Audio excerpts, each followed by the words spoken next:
दोस्तों आज के इस वीडियो में हम जानेंगे कि अगर आप भी नाखून काटने के बाद में उसे कूड़ेदान में फेंकते हैं तो आपकी यह गलती कैसे आपके पूरे परिवार को, पूरे घर को बर्बाद कर सकती है। तो दोस्तों पूरी जानकारी के लिए वीडियो को अंत तक ज़रूर देख लीजिएगा।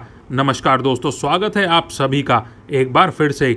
और दोस्तों सच्ची श्रद्धा से कमेंट बॉक्स में ज़रूर लिखें हर हर महादेव, और महादेव के आशीर्वाद के लिए वीडियो को एक लाइक ज़रूर कर दें। दोस्तों नाखून शरीर का एक ऐसा हिस्सा है जो बहुत सारी शक्तियों से पूर्ण होता है और बहुत सारे लोग इसके बारे में नहीं जानते कि नाखून के माध्यम से ही किसी का भी वशीकरण, काला जादू, तंत्र मंत्र आदि किया जा सकता है। दोस्तों पुराने समय से ही इन सभी चीज़ों का इस्तेमाल होता आया है और काफ़ी लोग एक बहुत ही बड़ी गलती कर देते हैं कि नाखून काटकर ऐसे ही कूड़ेदान में फेंक देते हैं, जिससे उनके जीवन में दुर्भाग्य आता है। तो दोस्तों आज के इस वीडियो में बहुत ज़्यादा खास जानकारी के बारे में हम आपको बताएंगे, जिसको अगर आप जानेंगे तो आप अपने जीवन में दुर्भाग्य को सौभाग्य में बदल सकते हैं। दोस्तों अगर आपके जीवन में धन की समस्या है तो नाखूनों के माध्यम से ही धन की समस्याओं को दूर किया जा सकता है। वहीं दूसरी ओर अगर आपके जीवन में शत्रु हैं तो शत्रु को भी दूर किया जा सकता है। तो इन सभी चीज़ों के बारे में आज के इस वीडियो में हम आपको बताएंगे। लेकिन दोस्तों उससे पहले आपसे रिक्वेस्ट है कि अगर आपने अभी तक वीडियो को लाइक नहीं किया है तो वीडियो को लाइक कर दें, दोस्तों के साथ शेयर कर दें, और चैनल सब्सक्राइब नहीं किया है तो चैनल को सब्सक्राइब करके बेल आइकन ज़रूर दबा दीजिएगा।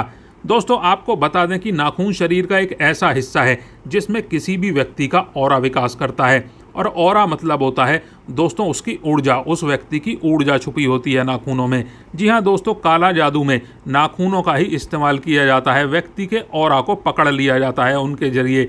नाखूनों का इस्तेमाल, बाल का इस्तेमाल निश्चित तौर पर इन्हीं कामों के लिए किया जाता है। अब काफ़ी सारे लोग गलती ये कर देते हैं कि जब भी अपने नाखूनों को काटते हैं तो ऐसे ही कूड़ेदान में उन्हें फेंक देते हैं, जबकि ऐसा बिल्कुल भी नहीं करना चाहिए। क्योंकि अपने नाखूनों को अगर आप कूड़ेदान में फेंकते हैं तो इससे आप खुद अपना ऑरा खराब कर लेते हैं। और काफ़ी लोगों को बस इन्हीं बातों के बारे में पता ही नहीं होता, इसीलिए ऐसा वह गलती से कर देते हैं।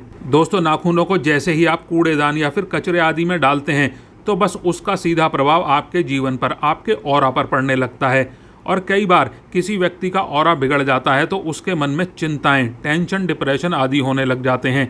आपने बहुत बार देखा होगा सब कुछ सही होते हुए भी आपका किसी भी काम में मन नहीं लगता, या हो सकता है कि आपको बिना किसी बात की कोई चिंता सताने लग जाती है। हर वक्त आपका मूड ऑफ रहने लगता है। तो ऐसे में आपको समझ लेना चाहिए कि आपका ऑरा बिगड़ चुका है। दोस्तों कूड़ेदान में बहुत ज़्यादा सड़ी गली चीज़ें रहती हैं और अगर आप वहाँ पर अपने नाखूनों को फेंक देते हैं तो बस इन्हीं सब चीज़ों का प्रभाव आपके ऑरा पर पड़ने लगता है और आपका ऑरा बिगड़ जाता है, जिसके कारण मन में बेचैनी और डर लगने लगता है।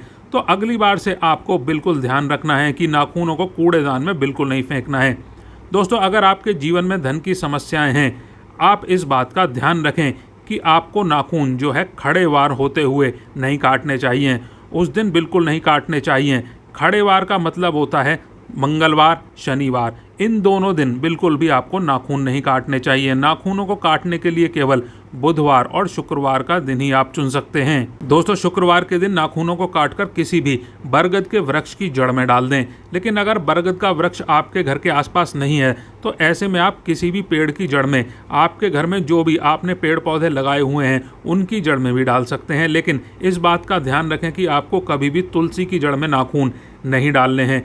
दोस्तों शुक्रवार और बुधवार के दिन ही आप नाखूनों को काटें। अगर आप ऐसा करते हैं तो इससे आपका ऑरा बिल्कुल क्लीन होने लगता है, यानी कि जितनी भी आपके जीवन में बाधाएं चली आ रही हैं या फिर कितनी भी धन की समस्याएं होती हैं तो इससे वह बिल्कुल ठीक होने लग जाती हैं। क्योंकि नाखूनों में ऑरा होता है और यही अगर आप किसी पेड़ पौधे में डाल देंगे तो उस पेड़ पौधे का प्रभाव आपके ऊपर पड़ने लगता है, जिससे जीवन में आई धन की समस्या बिल्कुल दूर हो जाती हैं।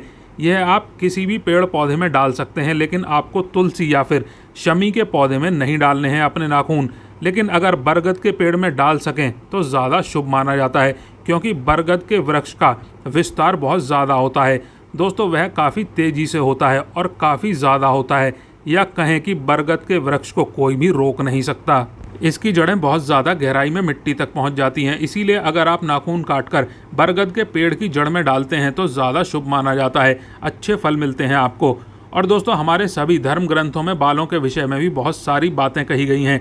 मनुष्य को अपने बालों को किस तरह रखना चाहिए, कब और किस दिन कटवाना चाहिए, बालों को किस दिन धोना चाहिए और किस दिन नहीं धोना चाहिए, बालों को कितना लंबा रखना चाहिए, बालों से संबंधित क्या तांत्रिक कारण होते हैं, इन सभी के विषय में हमारे शास्त्रों में महत्वपूर्ण जानकारी दी गई है। तो चलिए अब जान लेते हैं कि महिलाओं को अपने बालों से संबंधित किन विशेष नियमों का पालन करना चाहिए। दोस्तों, पहली बात है, हिंदू धर्म में सप्ताह का प्रत्येक दिन किसी न किसी भगवान को समर्पित होता है और हर दिन कुछ ना कुछ नए नियम लिए हुए होता है। इसी तरह बाल कटवाने से संबंधित भी कुछ नियम होते हैं जो हर दिन के हिसाब से अलग अलग होते हैं। जैसे बाल कभी भी मंगल और गुरुवार और शनिवार को बिल्कुल नहीं कटवाने चाहिए।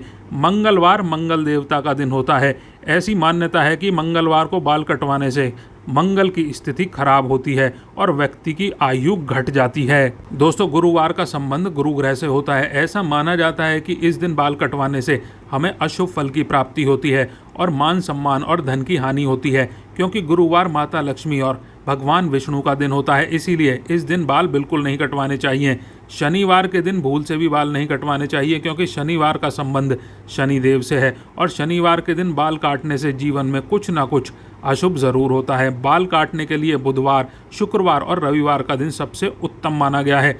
और दोस्तों, दूसरी बात, शास्त्रों के अनुसार हमारे वातावरण में कुछ ऐसी लहर व्याप्त होती हैं जो दिखाई नहीं देती, यानी कि वह अदृश्य लहरें होती हैं। यह लहरें हमारे सभी क्रियाकलापों पर असर डालती हैं। कुछ समय विशेष पर यह लहरें बहुत अधिक सक्रिय होती हैं। इसीलिए हमें अमावस्या और पूर्णिमा को शाम के समय या फिर रात्रि के समय कभी भी अपने बालों को नहीं कटवाना चाहिए, क्योंकि इस समय पर वातावरण में नकारात्मक शक्तियों का प्रभाव बहुत अधिक होता है। इसके साथ ही किसी शुभ मुहूर्त, शुभ पर्व, त्यौहार के दिन भी वातावरण में सात्विक लहरें अधिक होती हैं। इसीलिए इन दिनों में कभी भी अपने बाल नहीं कटवाने चाहिए, नहीं तो इन शुभ और पवित्र दिनों में हम पर अशुभ कार्य करने का पाप लगता है। यहाँ तक कि कभी भी अपने जन्म दिवस पर भी बाल नहीं कटवाने चाहिए। आइए जानते हैं बालों को लेकर महिलाओं के लिए क्या सावधानियां बताई गई हैं। पहली बात, घने, लंबे, काले और सुंदर बाल किसी भी स्त्री का आभूषण होते हैं। प्राचीन काल से ही स्त्रियों के लंबे और काले बालों को सौंदर्य और सौभाग्य का प्रतीक माना गया है। लेकिन हमारे शास्त्रों में यह कहा गया है कि स्त्रियों के बाल कमर के नीचे तक नहीं होने चाहिए और अगर हों तो उन्हें इस तरह से बांध कर रखना चाहिए कि वह ज़मीन पर ना टकराएं।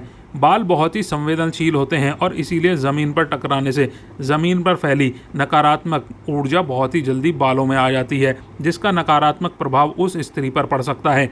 और दूसरी बात, स्त्रियों को अपने बालों को हमेशा स्वच्छ रखना चाहिए। इसके पीछे धार्मिक कारण ये भी है कि बाल स्वच्छ रहने पर सर में खुजली नहीं होती और सर में हमेशा खुजली करते रहने से यह अशुभ फलदायी होता है और यह दुर्भाग्य को निमंत्रण देता है। लेकिन शास्त्रों में मासिक धर्म के 3 दिनों तक बालों को धोना वर्जित माना गया है, इसलिए इस बात का ध्यान रखें। और दोस्तों, वैज्ञानिक दृष्टिकोण से भी देखा जाए तो मासिक धर्म के समय महिलाओं का शरीर बहुत ही कमज़ोर हो जाता है और इस समय कोई भी ऐसा काम नहीं करना चाहिए जिसमें अधिक ऊर्जा की आवश्यकता हो। और तीसरी बात करें तो कभी भी सूर्य अस्त के बाद या सूर्य अस्त के समय बाल नहीं धोने चाहिए, ऐसा करना शुभ नहीं माना जाता। चौथी बात, रात्रि में सोते समय बालों को हमेशा बांध कर सोना चाहिए। बालों को खुला रखकर सोने से महिलाओं के सर में नकारात्मक ऊर्जा का प्रभाव होता है, जिस महिला का सौभाग्य दुर्भाग्य में भी बदल सकता है और घर में दरिद्रता आती है। पांचवी बात, बालों को सुलझाते समय जो बालों का गुच्छा निकलता है उसे अच्छे से फेंकें, उसे यहाँ वहाँ बिल्कुल भी ना फेंकें, क्योंकि तंत्र मंत्र, साधना, जादू टोने हमेशा लंबे बालों का उपयोग किया जाता है इनमें और इसका असर जिस व्यक्ति के बाल होते हैं उसके जीवन पर पड़ जाता है। इसीलिए महिलाओं को हमेशा अपने बालों को संभाल कर रखना चाहिए। तो दोस्तों, आपको यह वीडियो कैसा लगा कमेंट करके ज़रूर बताएं। वीडियो को लाइक करें, दोस्तों के साथ शेयर करें और चैनल सब्सक्राइब नहीं किया है तो चैनल को सब्सक्राइब करके बेल आइकन ज़रूर दबा दीजिएगा। धन्यवाद।